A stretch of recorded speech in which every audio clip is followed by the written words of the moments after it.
2 కోర్టులో పిటిషన్ వేసి తప్పించుకున్నాడు. 3 పవన్ కళ్యాణ్ గారు తీసుకున్న స్ట్రాటజిక్స్కి ఆయన ఎక్కడైతే గొడవలు జరుగుతుందో తెలిసే అల్లర్లు సృష్టించడం చేస్తున్నారు. కాబట్టి దయచేసి మీరెవరూ కూడా ఆందోళన చేయదని పవన్ కళ్యాణ్ గారు చెప్పారు. కాబట్టి నిన్నటి దినం కథ జగనన్న కథ అలా ముగిసింది. ఈ విషయాన్ని ప్రజలు తెలుసుకోవాలి. అలాగే ఇందాకే నేను ఎవరి గురించి అయితే మాట్లాడకూడదు అనుకుంటానో మళ్ళీ ఆమె నా జోలికి వస్తుంది. ఆమె గురించి ఇప్పుడే వస్తుంటే స్టేట్మెంట్ చూసా, పూర్తిగా చూడలేదు. కొన్ని పాయింట్స్ చూసాను నేను. కొన్ని పాయింట్లే ఆమె చెన్నైలో రాజకీయాలు చేసుకుంటుందంట, ఇక్కడ లేదంట.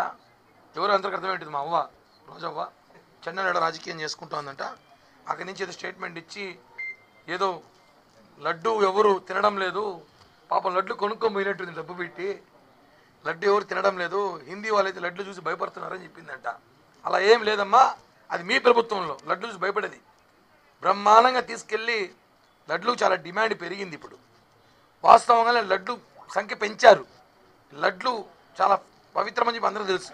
మీరు ఏదో లడ్లు మర్చిపోయి నువ్వు మీ ఇంటి వెనకాల వేరే స్వీట్ షాప్ లడ్లు ఏమి తీసుకెళ్ళావేమో ఒకసారి చూసుకో. ఏ లడ్లు తీసుకెళ్ళావో, తిరుమల లడ్లే తీసుకెళ్ళినావు నువ్వు.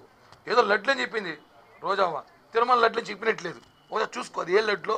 ఏమో మర్చిపోయింటావు, రాత్రి నుంచి మర్చిపోయావు, పొద్దున మర్చిపోతావు. కాబట్టి అది ఏ తీసుకున్న లడ్లు చూసుకోమని చెప్పి కూడా ఒకసారి హెచ్చరిస్తూ, ఇంకొకసారి కానీ శ్రీవారి హిందువుల మనోభావాల విషయంలో కానీ మాట్లాడితే, ధార్మిక క్షేత్రాలతో మాట్లాడితే ఊరుకునే ప్రసక్తి లేదని చెప్పి కూడా తెలియజేస్తున్నాం.